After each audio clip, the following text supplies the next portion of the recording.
ناظرین آداب، میں مدثر احمد انقلاب نیوز کی خاص پیشکش کے ساتھ آپ کے سامنے پیش ہوا ہوں۔ ناظرین، گزشتہ دنوں کرناٹک کے باگل کوٹ میں شری رام سینا کی جانب سے نوجوانوں کو ہتھیار چلانے کی ترغیب دی گئی تھی، تربیت دی گئی تھی۔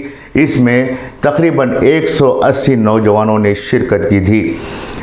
کہا جا رہا ہے کہ اس تربیت کے ساتھ نوجوانوں کو سیلف ڈیفنس کی تربیت دی گئی تھی تاکہ آنے والے دنوں میں کسی بھی طرح کے خطرے سے وہ نمٹنے میں کامیاب ہو سکیں، اور اس کے لیے باقاعدہ شری رام سینا نے کیمپ منعقد کیا ہے۔ اس طرح کے کیمپس ریاست کے مختلف مقامات پر بھی منعقد کیے جا رہے ہیں، جو صرف شری رام سینا اور دوسری ہندو تنظیموں کی جانب سے منعقد ہو رہے ہیں۔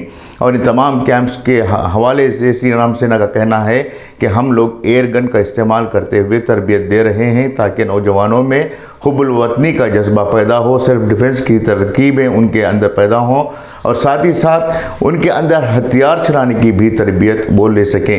یہ تمام چیزیں بہت ہی تشویشناک اس لیے ہیں کہ بھارت جو سیکولر ملک ہے اور جہاں کی حفاظت کے لیے لاکھوں کی تعداد میں آرم فورسز ہیں، لاکھوں کی تعداد میں پولیس ہیں، انٹیلیجنس ہے اور دیگر حفاظتی دستے موجود ہیں، باوجود اس کے یہ سوال اٹھ رہا ہے کہ آخر کس بنیاد پر، کس کے لیے، کس کے ذریعے سے انہیں ڈیفنس چاہیے؟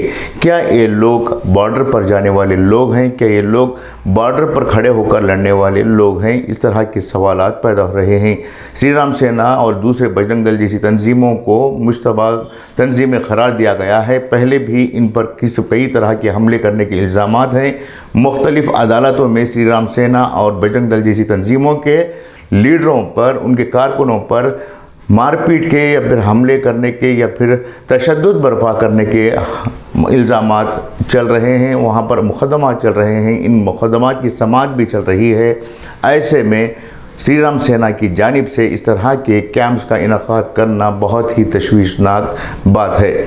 رہی بات حکومت کی آنکھوں کے سامنے، پولیس کی ناک کے نیچے شری رام سینا کی طرف سے اس طرح کی جو کیمپس ہیں وہ منعقد کرنا، یہ بہت ہی خطرناک بات ہے، کیونکہ جب کوئی مسلمان صرف ایک چھڑی یا پھر ایک چاقو ہاتھ میں پکڑ کر گھومنے لگتا ہے تو اس پر دہشت گردی یا پھر آرمز ایکٹ کے تحت مقدمے درج کر دیے جاتے ہیں، لیکن یہاں ہم باقاعدہ ایئر گن یا پھر دوسرے مہلک ہتھیاروں کا استعمال کرتے ہوئے، تلوار ہو یا پھر خنجر ہو، اس طرح کے ہتھیاروں کا استعمال کراتے ہوئے نوجوانوں کو تربیت دی جا رہی ہے، تو پولیس محکمہ کیا کر رہا ہے؟ یہ سوال اٹھ رہا ہے۔ ایسے میں دیکھا جائے تو کرناٹک میں کانگریس پارٹی کی حکومت ہے، کانگریس پارٹی کے نگرانی میں وزارت داخلہ ہے۔ ایسے میں ان کی طرف سے کسی بھی طرح کی کارروائی کرنا بھی تشویشناک بات ہے۔ کیا کانگریس پارٹی صرف اور صرف گارنٹی اسکیمز دے کر لوگوں کو خوش کرنے کے لیے یہاں آئی ہوئی ہے؟ کیا سماجی انصاف یا پھر سوشل سیکیورٹی کے لیے یہ کانگریس پارٹی کی ذمہ داری نہیں ہے؟ کیوں آخر کانگریس پارٹی نے اس بڑے مدعے کو لے کر کارروائی نہیں کی؟ یہ بھی اہم سوال ہے۔ ریاستی حکومت کی ذمہ داری بنتی ہے کہ وہ کسی بھی طرح کی اس طرح کے غیر قانونی تربیتی کیمپس کا انعقاد کرنے والوں کے خلاف سخت سے سخت کارروائی کرے، بھلے وہ ایئر گن ہی کیوں نہ ہو۔ اس کے لیے بھی پیش کی اجازت لینے کی ضرورت پڑتی ہے، کیونکہ اگر اس طرح کے کیمپس کا انعقاد پولیس محکمے یا پھر کنسرن ڈپارٹمنٹ کے ماتحت کیے جاتے ہیں تو اس میں کوئی برائی نہیں ہے۔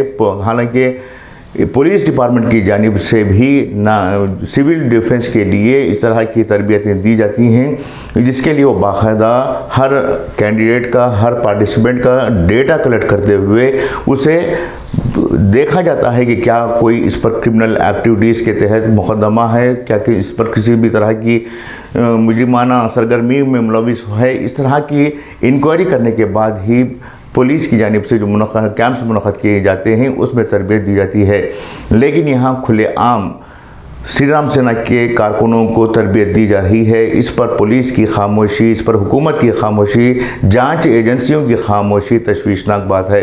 ایسے میں ایک سوال یہ بھی اٹھ رہا ہے، جن مسلم لیڈروں نے ریاست میں کانگریس پارٹی کو اقتدار میں لانے کے لیے دن رات محنت کی تھی، پروجیکٹرز کا استعمال کیا تھا، مسجدوں کو جا کر وہاں پر لوگوں کو کنونس کرنے کی کوشش کی گئی تھی، شادی محلوں میں کئی پروگرامز منعقد کیے گئے تھے، باقاعدہ تحریک چلائی گئی تھی، گشت کے دوران کانگریس پارٹی کو ووٹ دینے کے لیے ترغیب دلوائی گئی تھی، ان تمام کاموں کو انجام دینے والے سرکردہ مسلم لیڈران آخر اب کہاں چلے گئے ہیں؟ کیا ان کے نزدیک صرف اور صرف کسی کو اقتدار پر قابض کروانا ہی ان کی اہمیت ہے؟ کیا کسی کو منسٹر بنوانا ہی ان کے نزدیک اہم کام ہے؟ کیا کسی کو چیئرمین شپ دلوانا یا پھر کسی کو عہدہ دلوانا ہی ان کی ذمہ داری ہے؟ یہ سب سے بڑا سوال ہے۔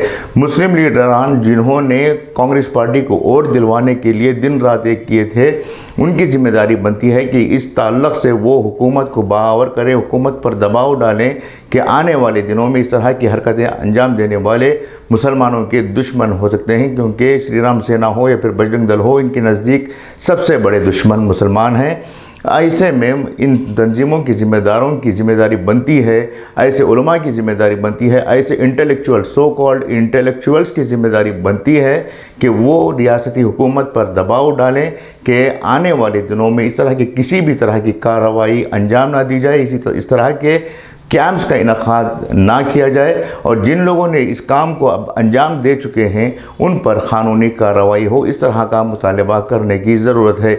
اگر واقعی میں مسلمانوں کو اس ملک میں حفاظت دینی ہے تو ہر لمحے ہر معاملے میں مسلمانوں کو ہوش میں آ کر کام کرنے کی ضرورت ہے۔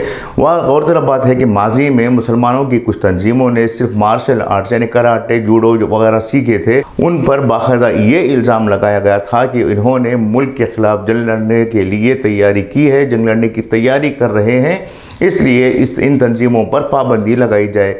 لیکن یہاں کھلے عام منظر عام پر پولیس کی نگرانی میں ہی اس طرح کی کیمپس کا انعقاد کیا جا رہا ہے، تو ان پر کسی بھی طرح کی کارروائی نہیں ہو رہی ہے۔ اگر مسلمان کریں تو وہ دہشت گرد کارروائی کے لیے تربیت حاصل کر رہے ہیں، اگر وہی ہندو یا پھر دوسری قوم کے لوگ کر رہے ہیں تو وہ سیلف ڈیفنس کے لیے کر رہے ہیں۔ اگر مسلمان کسی کو دھمکی بھی دے دے تو وہ دہشت گرد بن جاتا ہے، اگر وہیں کوئی بم رکھنے کی دھمکی بھی دیتا ہے تو اسے مانسک استوست یعنی ذہنی طور پر کمزور یا ذہنی تناؤ کا شکار کہا جاتا ہے۔